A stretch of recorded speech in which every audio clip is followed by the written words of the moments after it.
ഈ സമയത്ത് എനിക്കൊരു മെസ്സേജ് അയച്ചത് എൻ്റെ അനിയൻ്റെ ഒരു സിനിമ തമിഴിൽ റിലീസാവാണ്. ഈ സിനിമ നിങ്ങളെല്ലാവരും പോയി കാണണമെന്ന് പറഞ്ഞിട്ട് സൊല്ലാൻ പറ്റും കൂടിയത്. ബിക്കോസ് എൻ്റെ ലൈഫിൽ അങ്ങനെ ഒരാരും ചെയ്തിട്ടില്ല. ഒരനിയനെ പോലെ കണ്ട് തന്നോട് ആരും ഇങ്ങനെ ചെയ്തിട്ടില്ല. നടൻ സൂര്യക്ക് മുന്നിൽ വികാരഭരിതനായിരിക്കുകയാണ് ഉണ്ണി മുകുന്ദൻ. സൂര്യ നായകനായ മാമൻ എന്ന തമിഴ് ചിത്രം കേരളത്തിലും റിലീസിനൊരുങ്ങുകയാണ്. ഈ ചിത്രത്തിന്റെ പ്രചരണ പരിപാടികൾക്കായി സൂര്യയും നടിമാരായ സ്വാസിക, ഐശ്വര്യലക്ഷ്മി എന്നിവർ കഴിഞ്ഞ ദിവസം കേരളത്തിലെത്തിയിരുന്നു.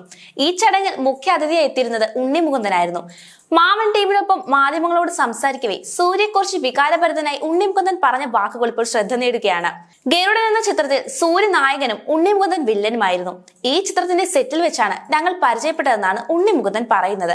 തുടർന്ന് താൻ നായകനായ മാർക്കോ തമിഴിൽ റിലീസ് ചെയ്യുന്ന അവസരത്തിൽ സൂര്യ വലിയൊരു ആശംസാ സന്ദേശം അയച്ചെന്നും അങ്ങനെയൊന്നും തന്നോട് ഇതുവരെ ആരും ചെയ്തിട്ടില്ല എന്നുമാണ് ഉണ്ണി മുകുന്ദൻ പറയുന്നത്. മാർക്കോയുടെ റിലീസിന് സംബന്ധമായിട്ട് ഹിന്ദിയിൽ റിലീസായി, മലയാളത്തിൽ റിലീസായി. പെട്ടെന്ന് ഒരു ദിവസം എനിക്കൊരു വലിയൊരു വീഡിയോ മെസ്സേജ് വരികയാണ്. സൂര്യ സാറ് എനിക്ക് തമിഴിൽ സിനിമ റിലീസാവുന്ന സമയത്ത് ഞാൻ വിളിച്ചിട്ടില്ല, ഞാൻ ആവശ്യപ്പെട്ടിട്ടുമില്ല. എന്നാലും പുള്ളി സമയത്ത് എനിക്കൊരു മെസ്സേജ് അയച്ചത് എൻ്റെ അനിയൻ്റെ ഒരു സിനിമ തമിഴിൽ റിലീസാവാണ്. ഈ സിനിമ നിങ്ങളെല്ലാവരും പോയി കാണണമെന്ന് പറഞ്ഞിട്ട് സൊല്ലാൻ പറ്റും കൂടിയത്. ബിക്കോസ് എൻ്റെ ലൈഫിൽ അങ്ങനെ ഒരാരും ചെയ്തിട്ടില്ല.